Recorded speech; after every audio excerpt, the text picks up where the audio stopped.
Thanks for staying with us for this latest episode of The Broadway Show. Glad you're here.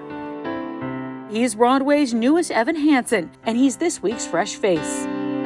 Hey, I'm Levi Ross. I play Evan Hansen in Dear Evan Hansen on Broadway. I grew up in Santa Monica, California. Shouts out, West Coast. I was always doing community theater from a pretty young age. My godmother actually has a children's theater company that I was, introduced to theater in since the age of like 6. I come from a very musical family. My sister was an opera singer in college. She's now an elementary school music teacher. My parents both met as actors in the 80s. Neither of them are actors anymore, but they have a lot of love for the craft. And so I was really supported. And I also it was like the only thing that I could do. Like it was the only thing that I was excited about. It was the only thing that I was passionate about. And it was kind of a no-brainer for me.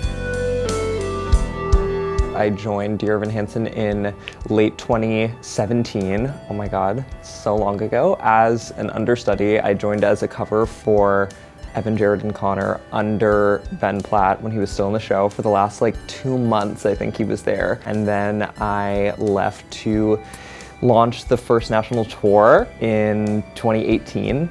And I did that for a year with an amazing cast of people. And now I am back on Broadway as Evan Hansen in the year 2022.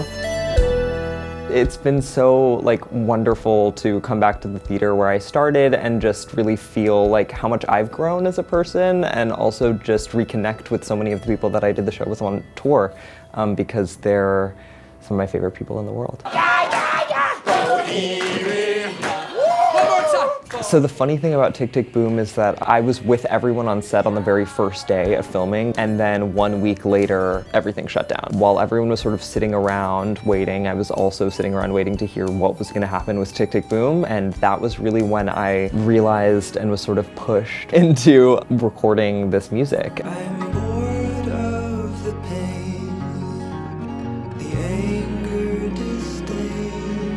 It was sort of a dream come true to be able to have the time and the space. We were thrown in a room and we just sort of made, and we didn't know what we were making at that point, but it ended up being a record, and it ended up being what Boychik is now. It just feels like I've created a community of people that are really passionate about it. There's a lot to be grateful for, and I'm excited for the world to see more of it.